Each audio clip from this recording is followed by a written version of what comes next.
Alright, welcome back to the channel. Alright, we're doing our Georgetown Pike commute run back here using Tesla's latest FSD update. This is 11.4.7.3 and we're back here testing it out. You can tell the visuals actually look pretty nice and updated, a little more bold. Especially with the cars it's interacting with, like the car in front. Really doing a good job about showing like turn signals and the brake lights, and just taking in full account on what it's doing. Alright, really sharp turn here. Take a look how smooth it's taking that turn. Always flicks the indicator right there, but really nice job. Alright, check that out. Going down that hill with cars coming at me, it gave a really nice space for the cars and safely took the turn. Really impressed with that. Alright, see, notice how even that car that's on the side of the road shows up here, possibly in the way, and it accounts for that. Really sharp turns here. It's taking it at kind of a quick speed, but doing it really well. All in all, really great update. Noticing just smooth, non-intervention drives. Of course, when I look at the screen, there goes the steering wheel nag, which they haven't gotten rid of yet, but I guess you could say it's lessened, but it really just comes down to where you're looking. As long as you got your eyes peeled ahead, typically doesn't show up, but then again, it's just kind of random sometimes. Really nice job taking that turn. Yeah, it almost feels like a train ride sitting in, the driver's seat. No pedals, no steering, and FSD. Of course, when I look at the screen, it's like, boom, ask me for the nag. Does a pretty good job about that. But yeah, I just want to make sure, things are good. Going the right speed and whatnot. So I do occasionally glance down at the screen. But all in all, you can see it's doing a really good job maintaining the distance. I actually have this on assertive mode with minimal lane change, even though there's no lane changing on this road. And it's actually doing a pretty good job about maintaining that distance. This is what they consider the shortest distance. But then again, on highways, it may get a little closer to the car in front of it. But all in all, really good, smooth driving by FSD. Amazing that this is done with vision only, and I feel really safe behind the wheel. I do try to test it out more in like areas where it could mess up, so I try to learn its capabilities, because I don't fully trust it. But then again, I learn where it can excel at and where it may not be that good.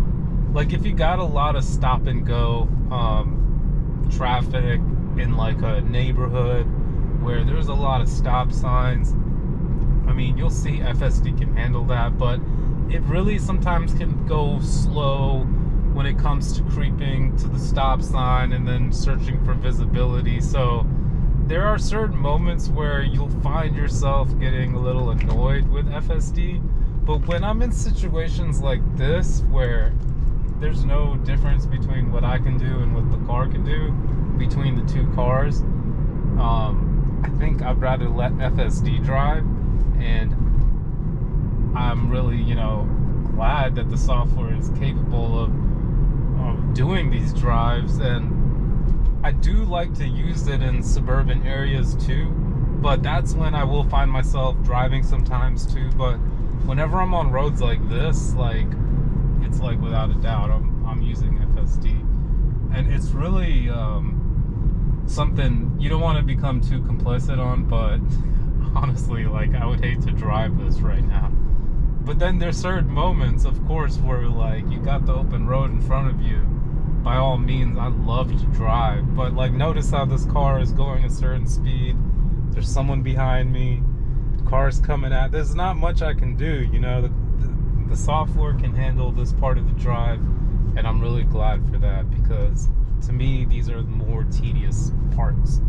And especially when you get on the highway and you're in bumper to bumper traffic, I mean, just set your navigation and let it go, you know. And yeah, I highly encourage you to test out FSD if you're watching this video and you have a Tesla.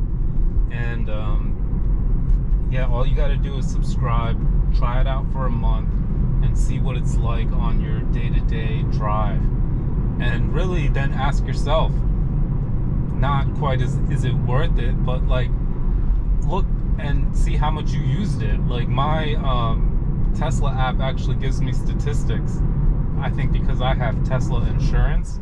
So it actually says how many miles driven and how many miles of that was on autopilot.